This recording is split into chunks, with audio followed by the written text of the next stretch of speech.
Hello everyone, how are you doing? I hope that you are doing so very well. It's time to talk about Mockingjay, Part 1. The movie. This is how I did things, and it's how I did it for Catching Fire, and I really like this system that I have. First, I go see the movie opening night, and then I reread the book, and then I go see the movie again, and then I can fully analyze it, talk about it. I took these notes. They're crossed out because it's things that I already wrote somewhere else, but they're real messy, but you know, I did it. First things first, I really enjoyed this movie. It had a lot of really good scenes, and the acting was absolutely phenomenal. Everybody knocked it out of the park. The pacing was a little off because it felt like they were trying to fill this movie with a bunch of stuff to make it long enough. When it was good, it was awesome, it was incredible, but whenever it was slow, pacing was a little bit off there. Personally, I think they could have made it into one movie and it been absolutely phenomenal and wonderful.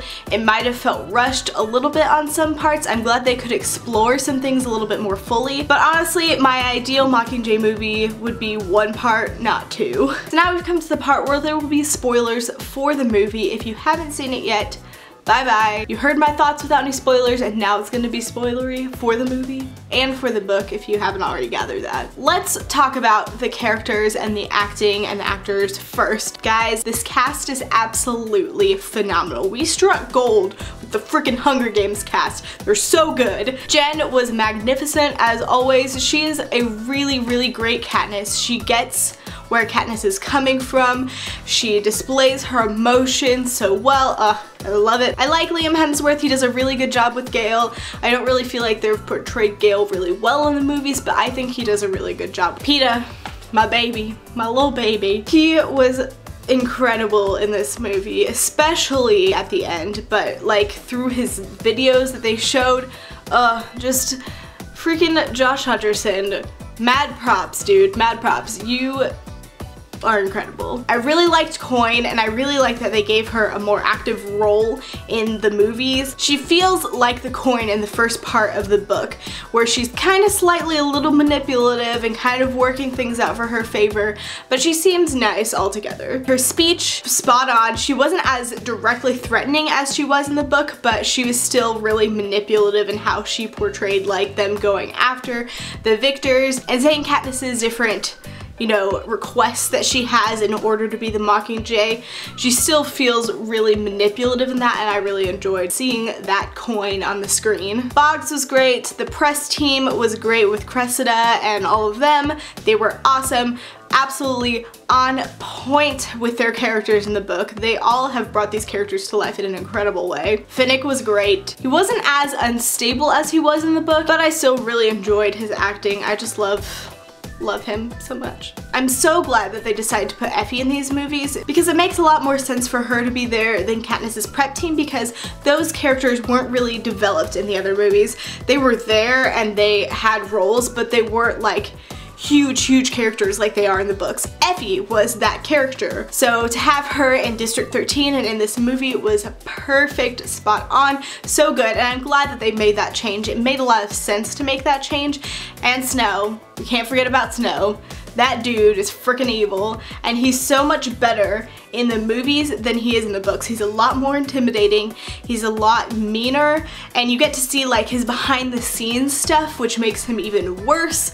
And he's like an evil Santa, guys. See that beard?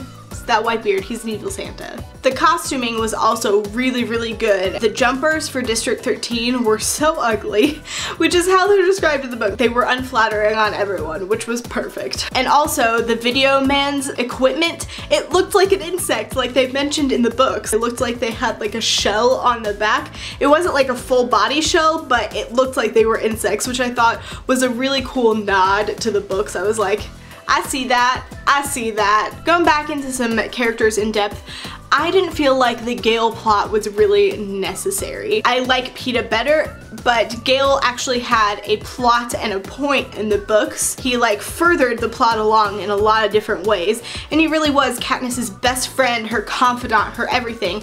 In the movies, they don't really seem like best friends to me. All their interactions are really stiff and really serious. They don't joke around ever. They only get angry at each other in Mockingjay like one time. In the books, they're fighting about stuff all the freaking time. And there's a lot of emotion and a lot of tension and a lot of like interaction with them. And you don't get that from the movies. You just get that they're best friends because they tell you you're best friends, but if you were watching it without that knowledge, I would never pick up that they were best friends. They don't act like it. I think that's more of a character development thing throughout the rest of the movies and writing rather than acting on Liam Hemsworth's part. The acting he did was really good, but I feel like the character is just written really blandly in the movies. All of the parts with Gale felt really like filler material for this movie to extend it. It didn't feel like it was actually part of the plot. It just felt like we're gonna throw these scenes with Gale in here because we need a longer movie. That's what it felt like to me, and I didn't like that. For example, the hunting scene was literally pointless. In the books, one of her conditions is that she gets to hunt up above, but you don't have that in the movie. She doesn't make that a condition, so the hunting thing just seems like, oh, they said we could go hunting, so we'll just stare at this deer and then stare at each other, and then I'm gonna put my head on your shoulder and then we're gonna go back. That's it. Like, there was nothing there. Like, why was that scene in the movie? Josh Hutcherson, PETA. Oh my gosh, his videos were perfect. And I like that they changed the environments for some of the videos. Like, they made the first video shown in the dining hall where everybody got outraged about it. That was awesome. That was great. And I really like that Francis Lawrence doesn't shy away from the ugliness of war and of like PETA's condition in the videos.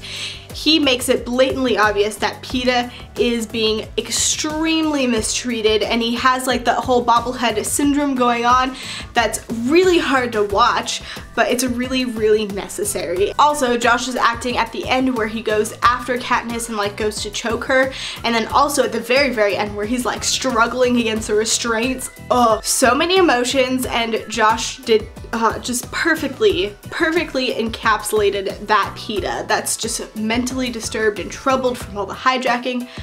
Just like perfect. The District 8 scene was also really, really good and really well done. It was a little bit different from the books, but I felt like that really added to it a lot. The whole thing with President Snow making them a target because Katniss was there rather than it just being a routine air raid, that made a lot more sense and was a lot more powerful on film. And Katniss's "We burn, you burn" speech, Jen did a great job with that, word for word from the book, and it translated so well. There's a couple scenes I want to talk about that I thought were better in the movie than they ever were in the book. The hanging tree scene, guys, I know that this is everybody's obsession, but it was so well done. You have the song in the book, but you don't have a tune to go with it, but the Lumineers did an amazing job writing that tune. Jen did great singing it. I know she originally didn't want to, and everything came together so well, and you see the dam being bombed, and you see it all happening at once, and that's like something you don't get from the Hunger Games books. You know the dam is blown up by protesters and stuff, but you don't ever see that because you're in Katniss's head. To see that come to life on the screen was amazing. The next scene that came up was the air raid scene, and you could just feel the suspense and feel the air raid happening. There were just a lot of emotions, a lot of will they make it, will they not? And I feel like that was even more well done than the book because Katniss goes after them and like they all have to make it back through the doors. It just made for a really, really great scene. And the rescue scene, so glad we got to see that, and that was changed up, like with Finnick being the distraction and Katniss being in the command center and talking to Snow. All of that was just such an improvement from the books. Also, you get to see Command in the air raid section. I forgot to mention that. That whole like dynamic of like, what are they gonna do? Are they gonna send the fleet out or are they not? Was really, really, really cool. A lot of first-person novels suffer because of not being inside the main character's head. You don't get that emotion, but The Hunger Games thrives on that because you don't see the districts and the uprisings. You don't see that. You just hear about that secondhand through Katniss, but to see that on the screen is so good. It's the best part of these movies. So honestly, the Hunger Games movies are even better than the books in some instances like that. I do wish they would have ended the film with PETA attacking Katniss. I feel like that would have been a really powerful ending, but I understand why they need to set up the next movies and talk about District 2 and how they're gonna go there and not leave people hanging. All in all, I thought the movie was pretty good. The PETA Katniss thing happened, but it wasn't really a huge climax. The movie felt really flat. It felt like just a precursor for the next movie, which is going to be great, but it needed to have something else to make it great, and it was just kind of like with a couple exciting scenes here and there. So I give it an 8 out of 10 because the scenes were really phenomenal and the acting was incredible, but the pacing was just a little bit off. So what did you think of the movie? What are your thoughts? Let me know. I want to hear from you, and I'll see you next time. Bye.